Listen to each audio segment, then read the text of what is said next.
We're going to be talking to Christopher in Massachusetts, who wants to talk about moral truths.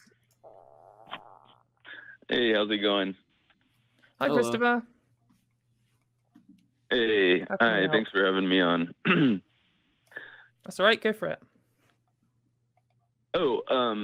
Sure. Well, actually, before I get to my point, I just wanted to say in regards to the last caller, there's about 50 years plus of empirical data suggesting that increased levels of religiosity are preventative against addiction and substance abuse and depression and anxiety and suicidality. So the idea that atheism is some sort of better analgesic to despair or whatever is empirically incorrect. And even more recently, you guys have heard about this new. Chris, I'm gonna cut you off real quick because I literally Yeah. just attended a conference about data on these types of topics, and you're just wrong because we're like when we talk about like atheists being included in a lot of those in that data, so it gets really, really weird quick, and then it also gets really weird when you ask people like themselves on what they're going to be honest about, especially if it deals with like marriage. They're not going to lie. Like they're not going to say that they're like, yeah, my marriage is really crappy, right? So if you want to take the data like that and say it's empirical based on that, then I would urge you to look into how atheists are represented in that data or attend a conference where people actually talk about those things, because it was eye-opening for me. But I think you're just no offense, but I think you're just parroting a talking point that you've heard. And another interesting point that I think often gets missed well, to me that's is a like complete, atheists have it. Hang on a sec, Chris. Sorry. Christopher, sorry, I didn't mean to shorten your name without asking. Another thing that's quite interesting is often when you're looking at these data sets, even before you go into the quality of them, whether people lie and all this kind of stuff, is that we're looking most of the time at atheists being a minority in mainly religious countries. And that being a minority does affect things. I mean, we see this with minorities in all kinds of senses, racial minorities, sexual and gender minorities have a harder time with all of these things because often the community isn't there to support them. And that's kind of the goal of this show, is to start creating an atheist community where we can be there for each other in a way that religion has had kind of the monopoly on for hundreds of years. And we could look at a situation and we could say, oh, look, this town has one atheist, or this town has 100 atheists or whatever, and they're all 10 times more likely to be drug addicts than the million Christians here. And maybe, but that might be because they've all been kicked out of their homes and they have increased rates of, being homeless and all these other things because of the lack of support. So there's a lot of things to consider. You're welcome to respond to that point, but I don't know if you want to move on to your.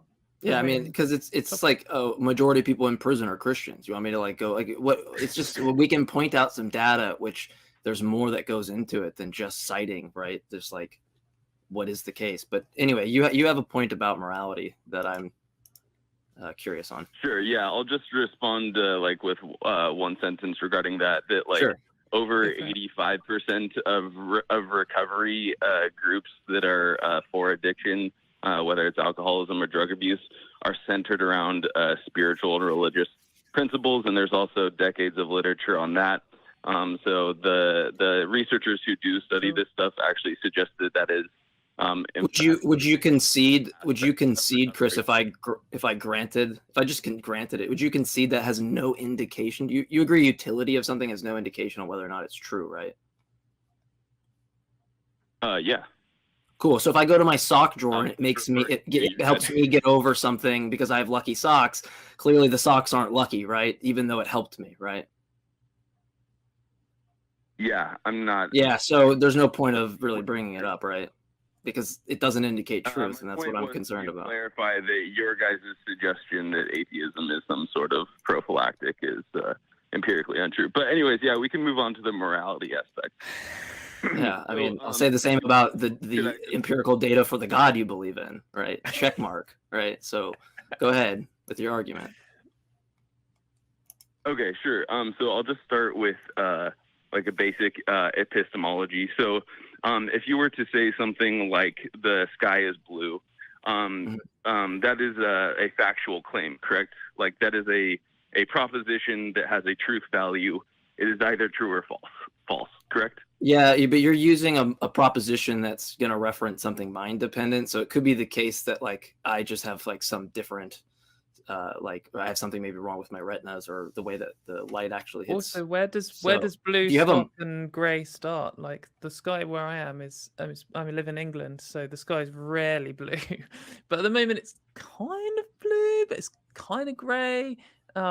I don't know we might genuinely disagree on. Well, my main concern here is because when we're talking about moral facts, we're going to be, not to show all the cards, but this is my concern when you use that example, and because it has to be analogous, and it's already not going to be.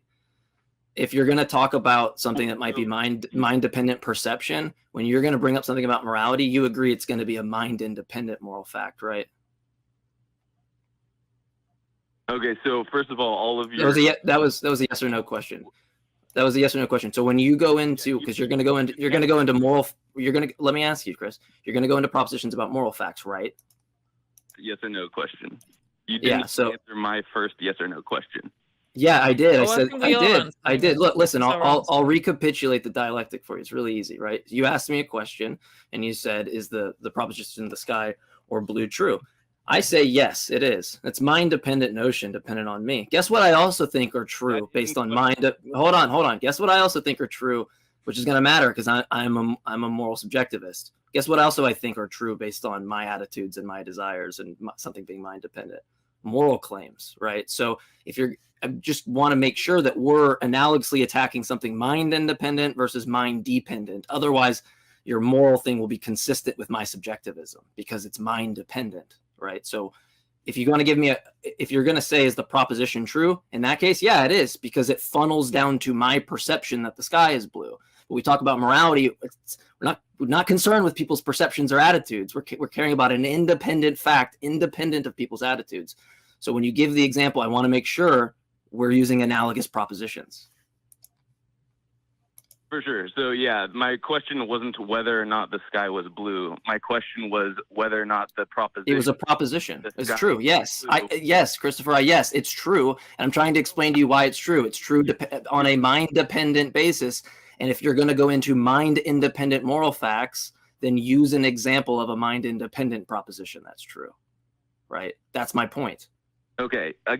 You again. It's not hard. Just say, is there a star? Right? Yes. Is there a sun? It's that easy. Don't use something mind dependent because your analogy is gonna suffer if you don't. Okay. If you would allow me to clarify my point so that you actually understand it, that'd be great. So what I wasn't asking you whether you thought the sky was blue. I know that. Whether you thought the claim that the sky is blue is a factual proposition that has truth or falsity embedded within it. Yeah. Do you think that's a mind-independent fact, or is it going to funnel to the dependency of a perception of an agent? Are there any mind-independent facts in the world? Yeah, and that's what I'm asking you, because if you're going to go into this thing about morality, right? It's going to have to be mind independent. Otherwise, because look, this is what you're saying. Your call screener says moral beliefs presuppose moral truth and atheists have no moral truth. Well, yeah, I do. And guess what? The proposition that you gave me being a mind dependent proposition on my perception on whether or not the sky is blue. Because guess what? If I'm colorblind, no, I don't think the sky is blue. If you're asking me independently if the proposition is true, there's a mind independent notion, we can use a better one, like, is there a sun? Like, do we orbit around the sun? Yes, that proposition is true. It's independent of minds, and that's going to be analogous towards your next thing that you're going to do, which is about moral claims. I'm not concerned about mind independent moral claims if that's your attack, because that's going to be consistent with me as an atheist who does believe moral truths exist. That's why I'm trying to correct you before you even start, because you're already using a mind-dependent notion. And when we're talking about morality, when you're asking, is this a proposition that's true, it needs to be something mind-independent. I don't know what's hard about that to understand. There's literally nothing hard about it at all, other than the fact that you seem to think that the concept of sun is mind-independent. You think that the idea of a sun is completely mind-independent? No, do you think that the particular in the world, right? That is mind independent, correct? No, I think that the idea of a sun. You don't think the sun exists independent of your mind?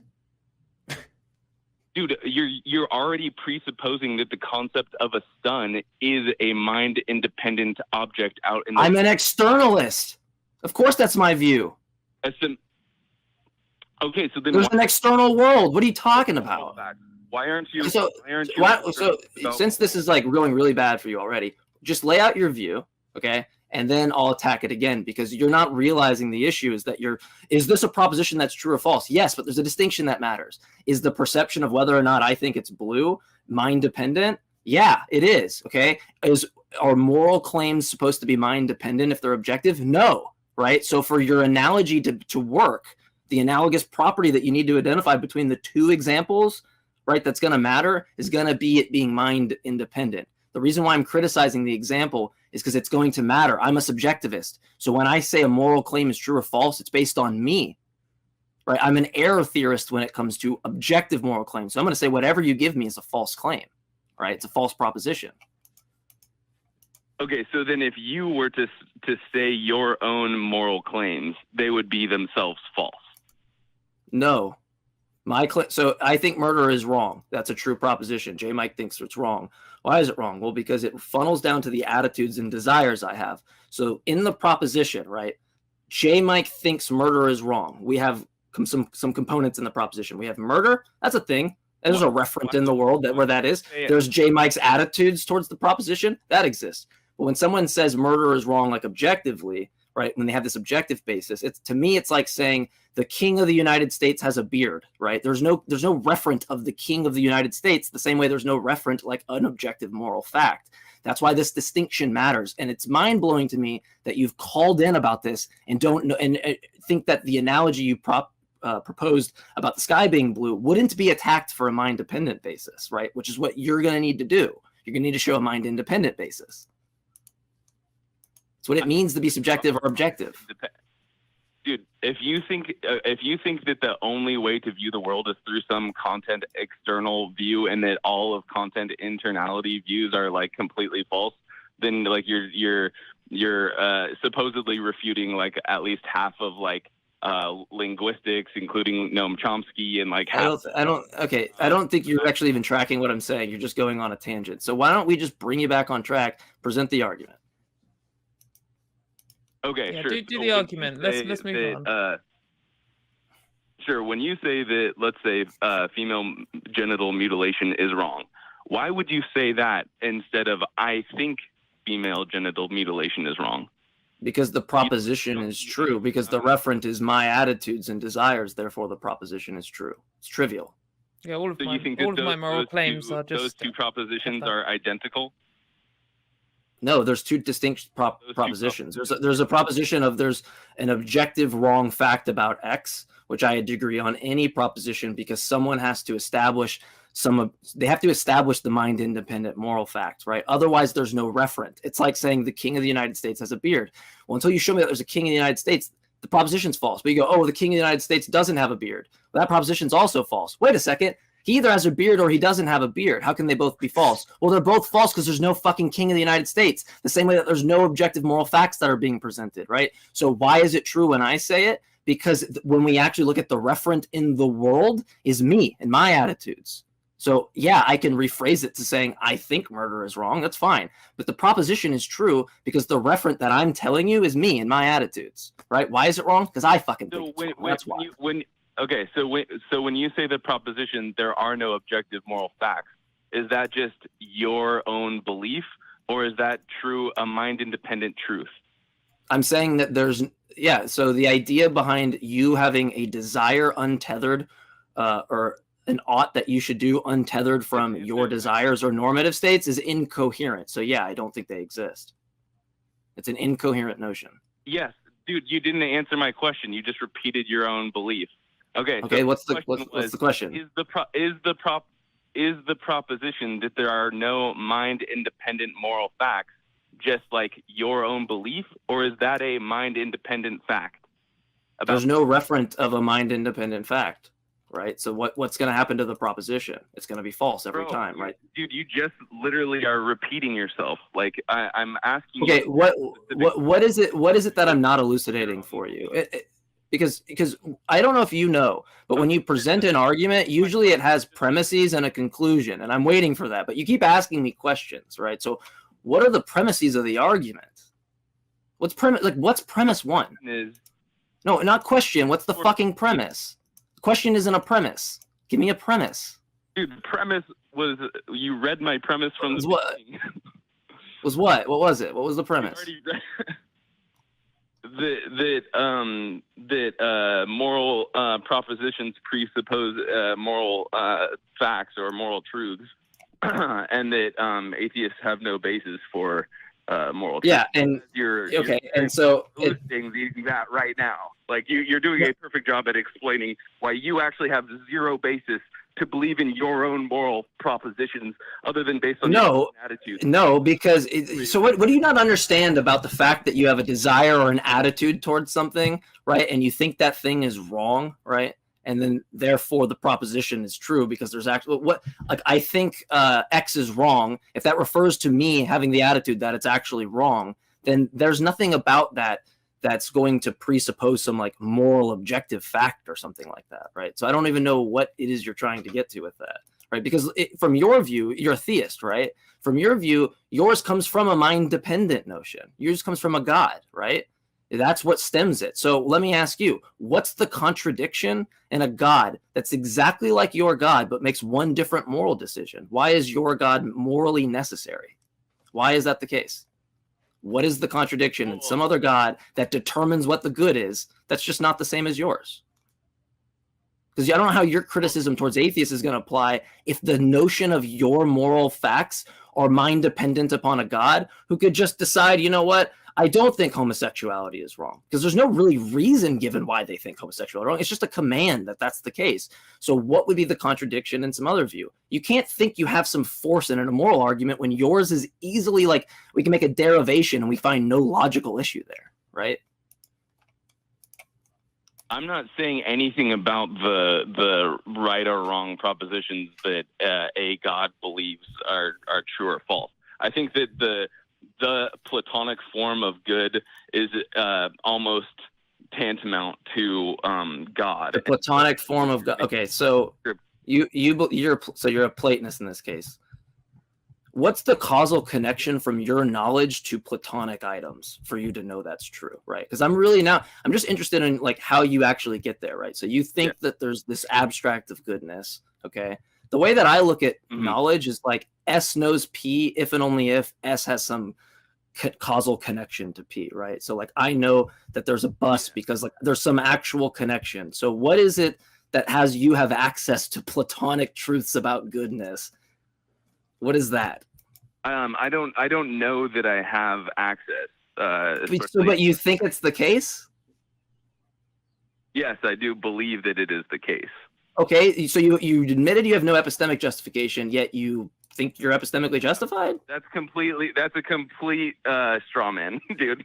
So you do have justification and access towards it. What I mean by access is justification for what you're saying is this Platonic realm of goodness, right? Which sounds like woo-woo spiritual nonsense to me.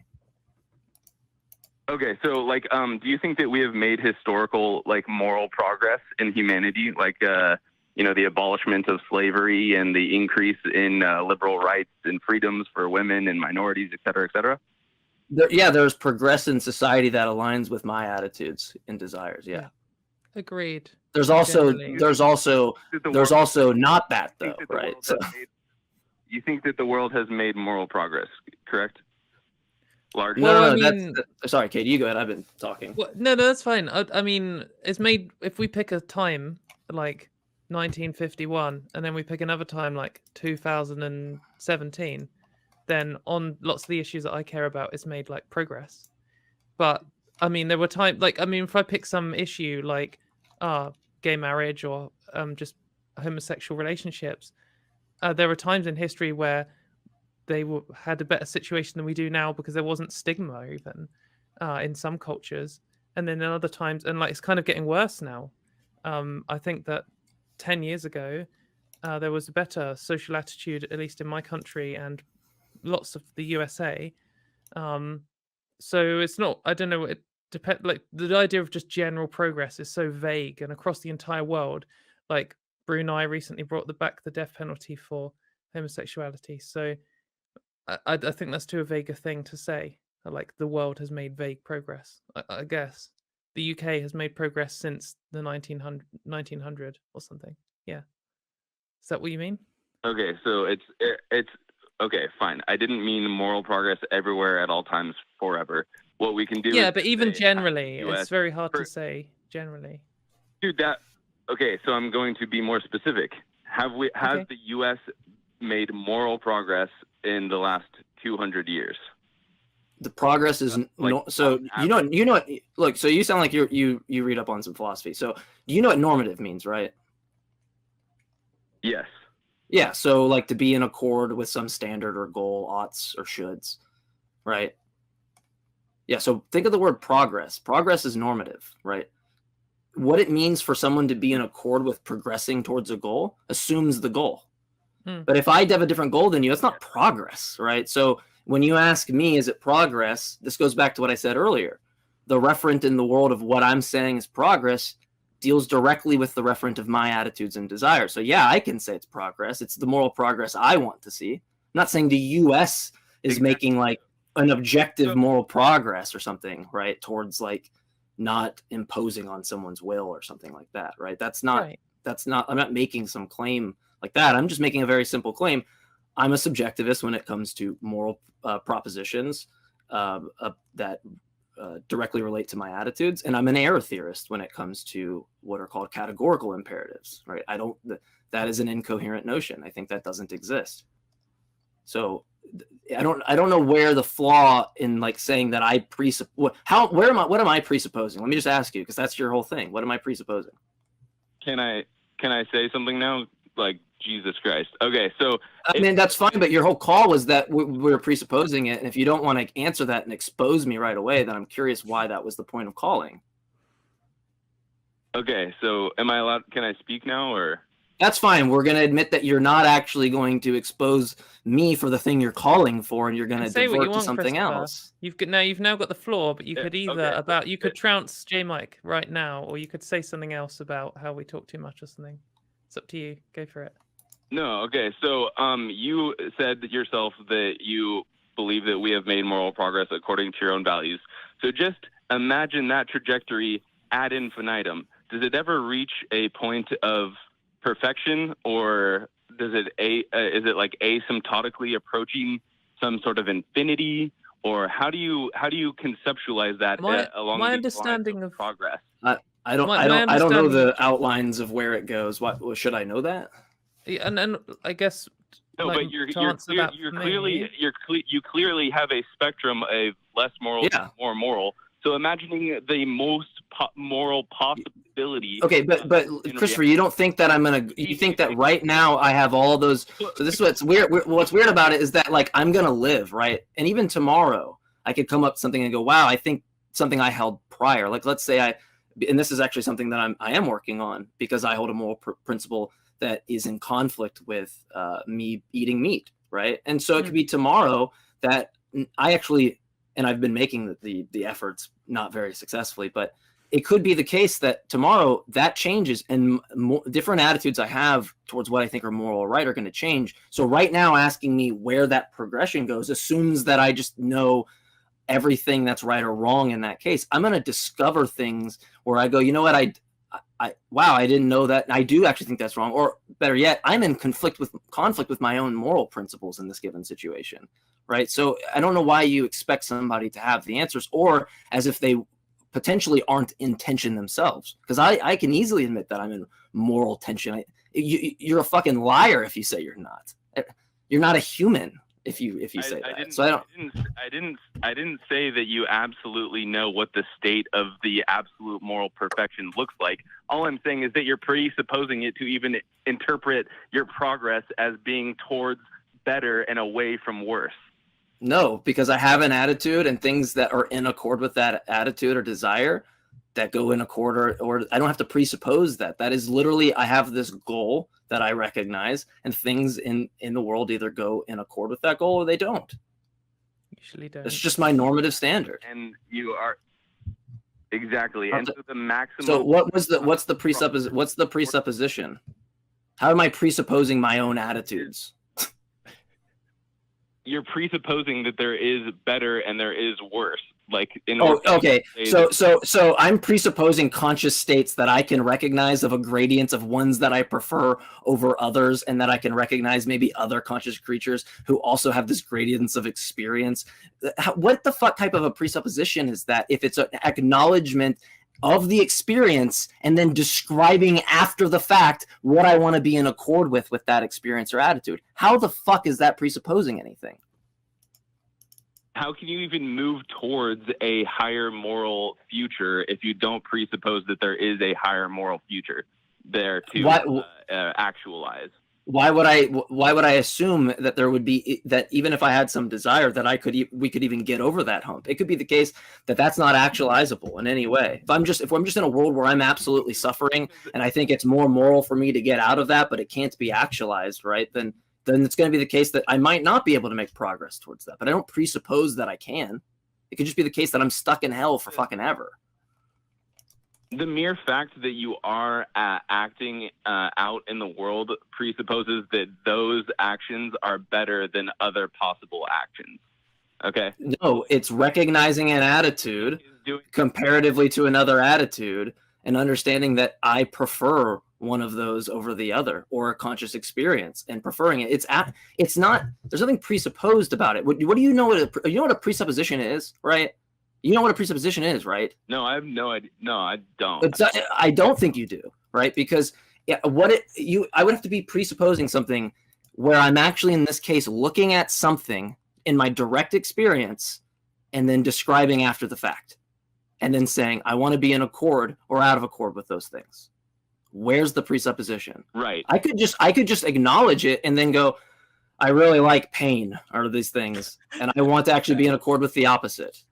You're acting as if like we all just presuppose something to go towards progression. It could just be the case that I actually want to go towards some other way, or I have something wrong with me psychologically. Dude, yeah, okay. So that's a complete impossibility according to your own view. Like if the way that you're acting is in accord with your preferences, and you identify your preferences as being identical to your moral attitudes or whatever, then you would never act in a way that is contrary to your own preferences / goals / moral values.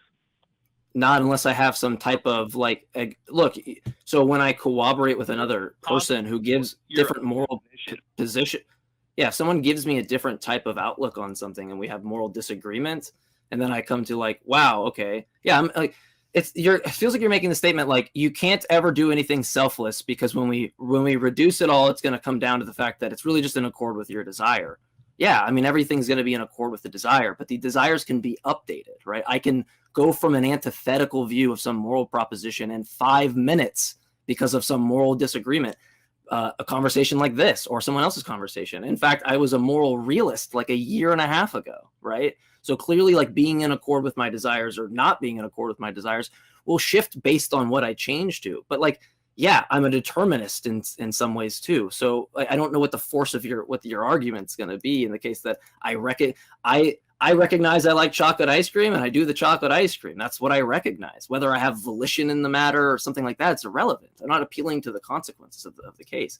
I'm appealing to what I can actually change and what I actually experience in the moment, and then what I can use subsequent to that to determine whether or not I'm consistent with my moral claims.